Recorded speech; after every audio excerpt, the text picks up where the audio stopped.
আসসালামু আলাইকুম বন্ধুরা।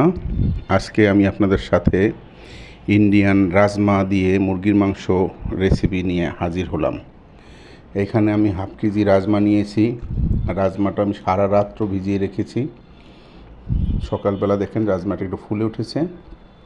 এরপর আমি পানি দিয়ে রাজমাটা সেদ্ধ করে নেব। রাজমাগুলো একদম বেশি একটু সেদ্ধ করে নিতে হয়, তাহলে শক্ত হয়ে থাকে। সেদ্ধ হয়ে গেল আমার রাজমা। এরপরে আমি অন্য একটা হাঁড়িতে তেল গরম করে তার ভিতরে দিয়ে দিলাম পেঁয়াজ কুচি। এটা গরম নেড়ে চেড়ে একটু নরম হয়ে আসলে আমি দিয়ে দেব আদা বাটা, রসুন বাটা। এরপর একটু নেড়ে চেড়ে নিব। এরপরে দিয়ে দিলাম এলাচি, দারচিনি এবং 4টি লবঙ্গ। এরপরে একটু পানি দিয়ে এটা আমি কষিয়ে নিব।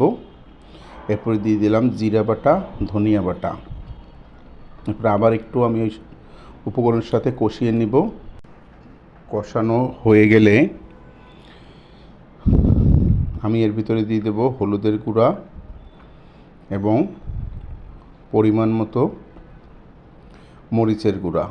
ঝাল যে যেরকম খান সেভাবে ঝাল দেওয়া যাবে। এরপরে দিয়ে দেব পরিমাণ মতো লবণ। সমস্ত উপকরণগুলো আমি ভালোভাবে কষিয়ে নেব।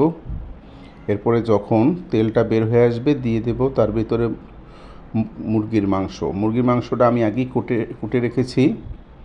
আমি এখানে 1.5 কেজি সাইজের একটি ব্রয়লার মুরগি নিয়েছি। এরপর এটা ঢেকে দিব।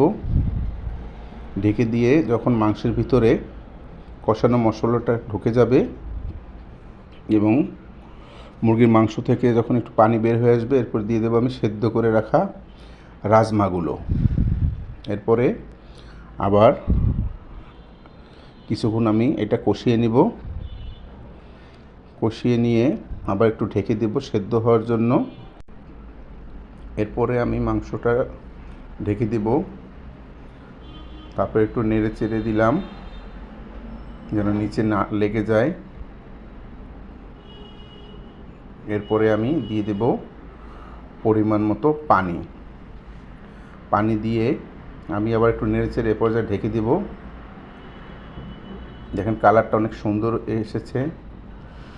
রাজমাটা খেতে কিন্তু অনেক ভালো লাগে।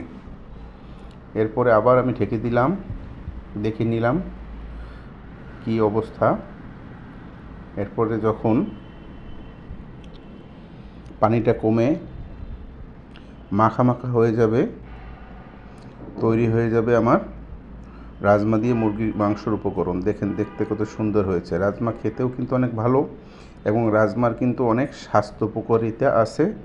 সবাই ট্রাই করে দেখবেন, আমার জন্য দোয়া করবেন।